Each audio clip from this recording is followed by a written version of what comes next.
This is where the drama gets really, really interesting. Episode 1 starts with a female dead body in a sewer like this.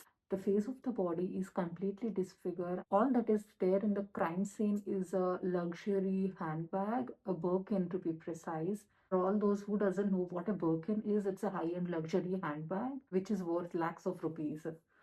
Upon investigating further, they get to know that the dead person is Sara Kim. With the help of the Birkin bag found in the scene, they were able to contact the person who owns the bag, and she comes and identifies the dead body and narrates us the story of the dead person. Since dead person identity is not known, the name of the first episode is so thoughtfully kept as Jane Doe. In medical or any investigative dramas, you would have seen that if a person identity is not known, they would be called as Jane Doe or John Doe. If it is female, they are called as Jane Doe. If it is male, they are called as John Doe. It is shown that the lady came to identify the body is a CEO of a company called Knox. Her name is Jung Eugene. She narrates the story of how she met Sarah Kim and how they became friends, about the brand called Boudoir, which is a high-end luxury handbag brand.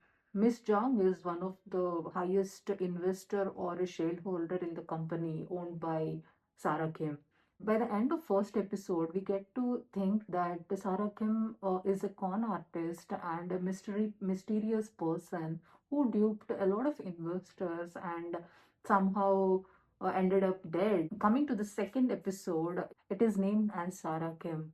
So in this episode, we get to see the past of Sarah Kim. The second episode starts with Jeong Yujin hires some local thugs to kill Sarah Kim because of some money related issues. Then Sarah Kim outsmarts the thugs and get them arrested instead. The detectives meet some former sales representatives of the boudoir store and gets a lot of information from them about Sarah Kim and about the brand, etc. The sales representative then tells us the truth about Boudoir store and some of the key elements of Sarah Kim's life.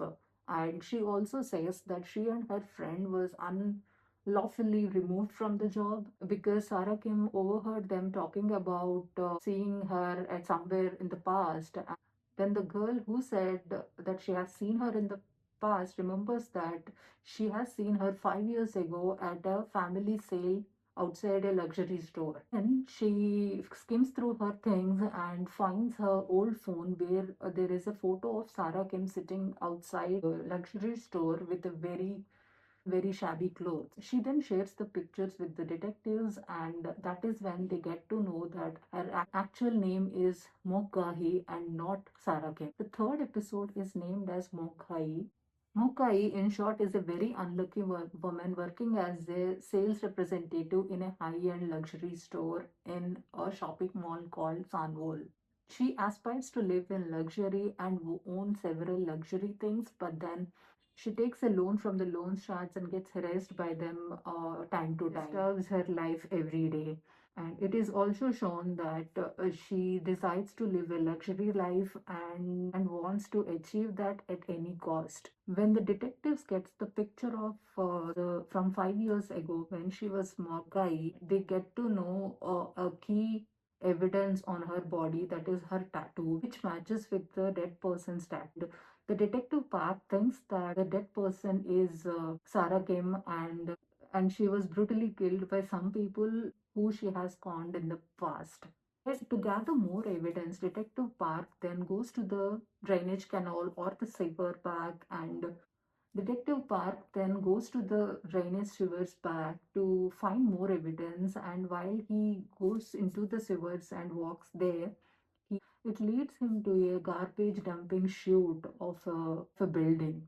Later, it was shown that the building is none other than the Samuel shopping mall. Now, the fourth episode. It is named as Kim Yun Jae. At the start of the fourth episode, it is shown that the police retrieves skeletal remains from a frozen lake. I did not still understood who the dead body or the skeletal belongs to. It's just some random persons or somebody that is there in the story. I still did not get it after watching the whole series. Upon investigating further, Detective Park then searches an apartment of a person called Kang Ji-won, who is kind of a male escort. His apartment is in a very bad state, and then he then testifies that he is the one who killed a person called Kim Yun Jae. He then confirms that the Korean name of Sara Kim is Kim Yun Jae. So that is the reason the fourth episode is named as Kim Yun Jae. He says that she trapped him and asked him to work as an employee for Sunwol's chairman. Later, an interesting fact about Yunji is known that she is a married woman and she married a loan shark businessman called Hong Seong Sin.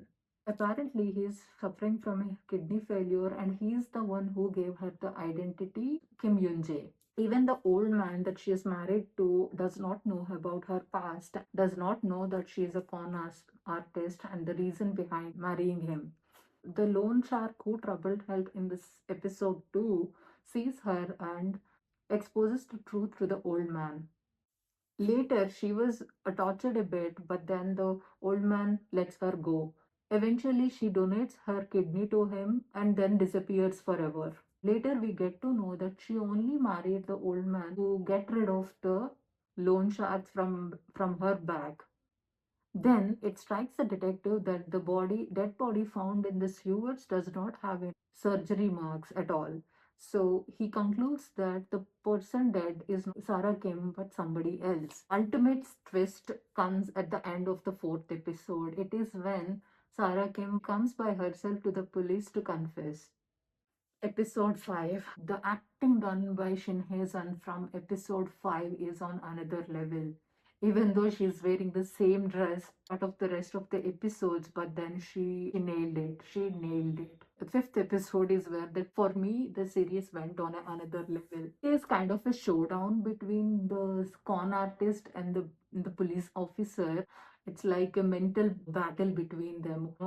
Sarah came trying to get out of the situation and prove herself as innocent, and Detective Park trying to convict her. Detective Park keeps on asking questions about the brand and says that it is a fraud and she could be convicted for financial crimes. But then she convinces everybody that her brand Boudoir is not a fake brand and it is 100% legal. She mentions that she cannot be sentenced for the loopholes in the law and can only be fined for some money. The most interesting part of episode 5 is while leaving from the police station, she says that she will not be pressing defamation charges against Detective Park. That scene is like wow for me. I mean, I did not think that this would come at that point. She leaves the police station but then sits on the stairs thinking about her past. Then we were shown that she really tried to end her life at where she tried to jump off the lake that was the frozen lake that was shown earlier. She tried to jump off that, but then the stolen bag she has got from the luxury store from Sunworld shopping mall. Somehow, I mean, it's all a cinematic thing, and somehow, name Boudoir is formed from the charms of the stolen bag. Back at the police station, Detective Park replays the Sarah Kim's confession and notices a key point that she has mentioned. Based on that key point, he goes to arrest her for the charges of murder. At the end of fifth episode, to prove that Sarah Kim is guilty of murder, he has 48 hours to prove that. Otherwise, she would be free. Sixth episode. The showdown between the detective Park and Sarah Kim continues. This is something you should watch yourself and see how well it is shot. Detective Park takes her DNA sample, tries to run it across the system and see if there are any matches. And it is then shown that she is an unidentified person and her fingerprints or DNA does not match with anything in the system at all. And she is an unrecognized person. That is the reason the sixth episode is named as Unrecognized Person. She is not Mokai, she is not Kim Yunjae, Sara Kim, or anybody. There is a zero track of her at all. The detectives then tries to break her for hours, but everybody fails. And she insists on speaking with only with Detective Park and nobody else. The sixth episode, we get to see how she has lured the Sanwal chairman Cho Chae-yu into investing into her brand or give her brand a spot in the Sanwal shopping mall. Seventh episode. Detective Park continues his investigation and finds that the dead person is a leather worker because of the calluses he found on the hand. He also comes to the conclusion that the dead person is a imposter of Sara Kim.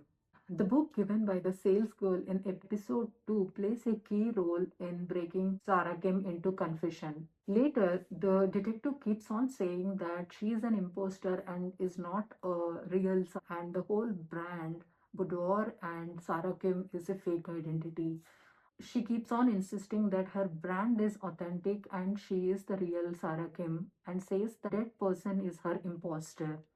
When Sara Kim is at the verge of revealing the truth, Detective Park says that once her truth is revealed, her brand boudoir will be abandoned forever and is identified as a fake brand.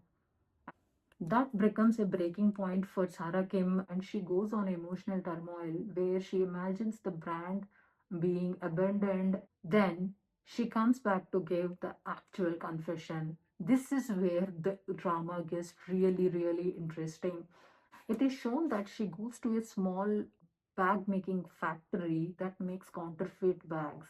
She meets a young lady who is a very skillful bag maker, Kim Mi Jong. Apparently, this girl, Kim Mi Jong, is an unlisted immigrant worker. With the help of Kim Mi Jong, Sarah Kim gets to know a lot of things about luxury bags and materials, etc. Eventually, Kim Mi Jong becomes the maker for boudoir. While the small factory keep making them bags and supplies to the boudoir store, one fine day, Sarah Kim asks Kim Jung to go to a dressmaker in place of her to get the fittings right and says that their height and proportions are similar and they look alike. After trying on the dress at the dressmaker's studio, Kim Jung's intentions tend to change a bit, and that is just a start. At the bag factory, Kim Jong, while sitting in the sofa, finds a wallet forgotten by Sarah Kim and takes that wallet and goes on his shopping spree, impersonating Sarah Kim. That went on about 6 months long. Even though Sarah Kim knows that the Kim Jong is the person impersonating her and buying all that stuff, she does not say anything to her or even report her. Later, Kim Jong accidentally goes to boudoir store and finds the bag that she has made in the display. And she gets to know the worth of her bags and how much they are sold for. She then goes overboard and wants to get rid of Sarah Kim and become Sarah Kim herself. She calls the police on the immigrant workers so that they get to leave the country and nobody that knows Sarah who works for the bags are around Sarah Kim. She also wipes out all the tools and things in the factory so that none of the immigrants or fingerprints or any identity is revealed. Even her identity also gets wiped out. At the success party of Boudoir store, she comes dressed exactly as Sarah Kim, right from top to toe, and everybody thinks that there are two Sarah Kim. In the police station, Sarah Kim then admits that she is the one who killed Kim Mi Jong. When the detective and everybody is starting to celebrate, she immediately says that she is Kim Mi Jong and she impersonated Sarah Kim. That is an absolute banger of an episode, I could say. You should go and watch seventh episode. Do not miss even a single thing about it, and it is the best. Last episode. It's called The Art of Sara. Last episode is all about wrapping up the story. It starts with Sara Kim admitting that she is the real Kim Mei Jung and she is the one who killed owner of the brand Boudoir, so that the boudoir band stays on and she can come back to the brand after 10 years of imprisonment.